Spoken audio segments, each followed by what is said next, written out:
Tahu nggak sih tahun 2025 ini bukan lagi zamannya buat nyari jodoh, apalagi kalau mau karena ngeliat teman sendiri pacaran. Yang kita cari setiap hari yaitu kopi. Mau dong kopinya? Iya, akhirnya aku hari ini dapet kopi. Balikin deh. Nongkrong yang dicari pasti kopi. Ngantuk, kopi. Nugas, kopi lagi. Bahkan patah hati pun kopi jadi solusinya.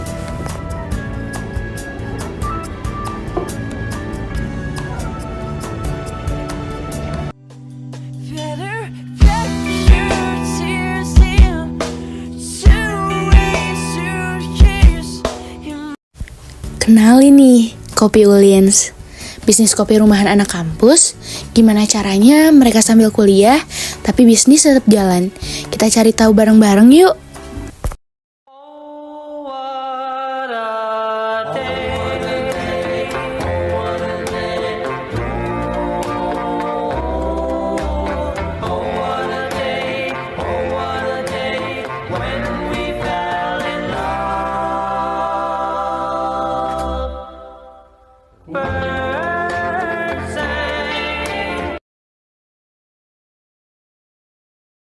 Sebelumnya boleh perkenalan namanya siapa? Nama saya Muhammad Hasan Budi Saputra, tapi lebih sering disebut Bagus. Kang Bagus. Kalau boleh tahu nih, kapan sih mulainya dan apa motivasinya buat usaha ini awalnya? Kalau untuk awalnya ya, saya baru di dunia kopi itu baru sekitar 5 bulan. Dari bulan Juli 2025. Ya. Awalnya kenapa saya bikin kopi, karena saya tuh di kelas tuh ngantukan gitu. Di kelas tuh ngantukan. Nah, dari situ saya berpikir bahwa kalau saya bawa kopi sendiri gak enak, saya boros gitu, gak bisa menghasilin uang dari situ.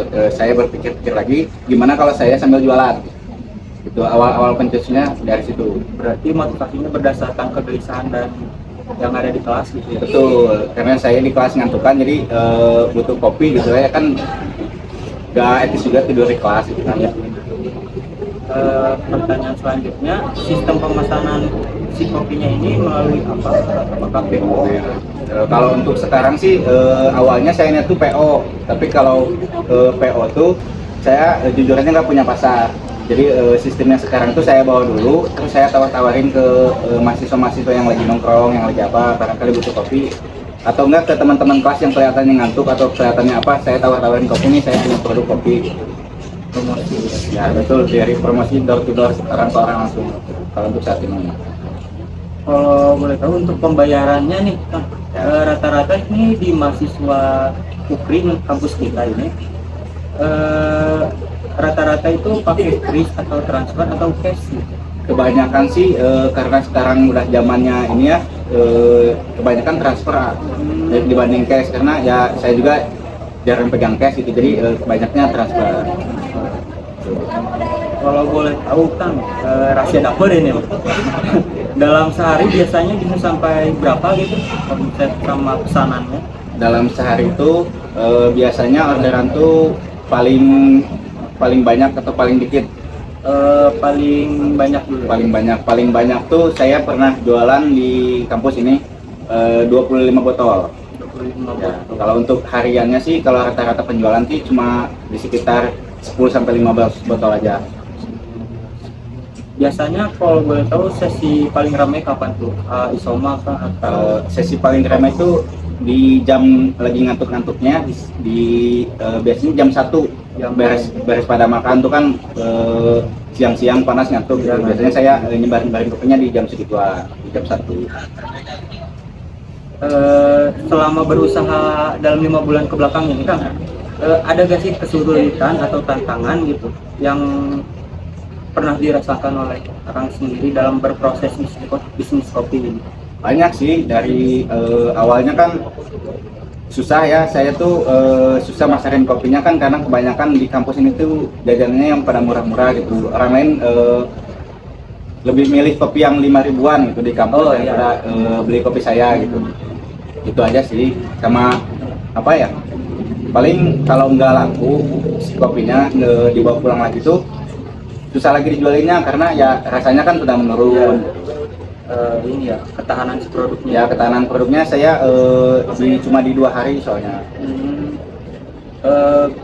Paling berarti kayak pesaing di kampus paling UMKM yang lain. Ya pesaing di kampus tuh ya itu kantin-kantin yang jualan kopi yang murah, kopi saset gitu kan mahasiswa lebih milihnya yang itu, ini lebih murah. Kalau ada nggak yang kayak ngebedain si kopinya ini dengan pesaing atau pedagang kopi lain atau kopi yang lain? Beda banget sih kan karena ya di kampus ini kan belum ada gitu yang jualan kopi yang murni kopi, kebanyakan yang kopi saset kayak gitu. Saya tuh ini tuh emang benar-benar saya proses sendiri dari penggilingan, dari pembelian, pembuatan, proses semua tuh saya yang garap. Ya, jadi itu yang ngebedain. Kalau yang sasetan mah kan gampang, orang tinggal buka kemasan terus tinggal seduh gitu. Kalau saya emang melalui proses yang lumayan panjang. Kalau misal nih Kang, dibantu teknologi digital, bagian mana nih yang pengen banget ditingkatin? Apakah payment atau cara pemesanannya? Dari cara pemesanan sih, kan karena sekarang orang-orang tuh banyaknya, saya tuh pengennya gak di kampus aja jualnya, pengen di luar. Saya pengen masukin ke GoFood, ke ShopeeFood kayak gitu, pengennya prospek kedepannya seperti itu. Berbasis website atau blog gitu? Ya, berbasis aplikasi. Kalau misal kayak pemasaran untuk berbasis digitalnya itu kayak gitu? Pemasaran berbasis digital. Nah, kebetulan kan sini juga di kemasannya tuh ada ada QR gitu. Ini tuh sebenarnya link pemesanan ke website saya, tapi karena ada beberapa faktor websitenya yang belum beres, jadi sulit diakses gitu untuk orang-orang yang mau pesan segala macam. Paling untuk saat ini tuh saya door to door tuh sama sistem WA. Aja mau kopi di lokasi sini, kopinya berapa gitu. Paling untuk saat ini seperti itu. Pertanyaan terakhir ya Kang, Boleh. Sistem pemesanan dengan website Kang yang Kopi Uliens ini kayak gimana? Sistem pemesanannya tuh kan di situ tuh ada menu. Ini ke scan barcode-nya atau ke linknya ada menu di situ, pesan terus harus login, nyantumin nama, alamat sama email. Nah di situ tuh ada keterangannya, dia pesannya hari apa, terus pesannya berapa, di situ ada Menunya apa? ya. Menunya juga kita tuh di websitenya tuh variatif sebenarnya, tapi untuk saat ini yang ready berkepanjangan sih cuma 2, Kopi Uliens Bold sama yang light. Kalau boleh tahu menu yang terlaris sejauh ini apa? Menu yang terlaris sih Kopi Uliens Bold ya, yang Bold, karena itu best seller. Saya bawa ke kampus setiap hari yang Bold, karena yang lain itu lebih ke susu kan. Orang-orang kan taunya ini kopi gitu. Taunya kopi, nggak tahu lebih dalam atau Ya, lebih lagi. ya, karena ya gitu. Mungkin itu aja sih Kang. Terima kasih buat Ya, pertanyaan. sama-sama. Halo semuanya, kali ini kita akan membahas hasil analisis penjualan kopi dari tanggal 31 Oktober sampai 5 November 2025.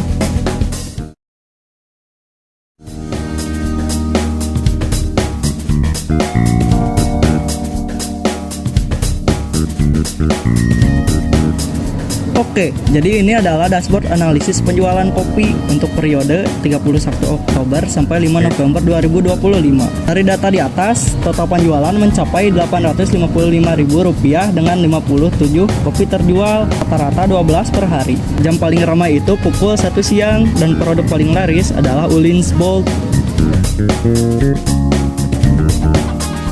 Kalau kita lihat grafik tren penjualan, puncaknya ada di 4 November dengan 16 penjualan, lalu sedikit menurun di akhir periode. Untuk metode pembayaran, kebanyakan pelanggan pakai transfer sebanyak 78,9%, sisanya memakai cash. Penjualan berdasarkan jenis kopi menunjukkan Uliens Bold jauh lebih unggul dibanding Uliens Light. Sedangkan dari grafik waktu, jam 1 siang jadi waktu paling padat, diikuti jam 9 pagi dan 4 sore. Bagian bawah ini tabel detail transaksi harian, lengkap dari tanggal, jam, jenis kopi, metode bayar, jumlah, sampai totalnya. Dari keseluruhan data, bisa disimpulkan kalau Ulinsbot paling laku, pembayaran didominasi transfer, dan jam paling ramai sekitar jam 1 siang. Nah, kalau tadi kita udah lihat hasilnya di dashboard. Sekarang kita mundur sedikit ke belakang. Gimana sih prosesnya bisa sampai ke situ? Nah, disinilah BPMN berperan.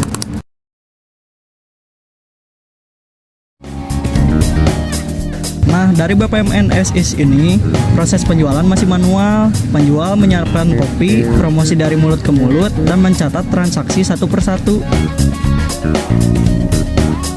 Dan selanjutnya, berdasarkan data, kami rancang proses baru menggunakan BPMN to B. Intinya, semua jadi lebih cepat, otomatis, dan terukur.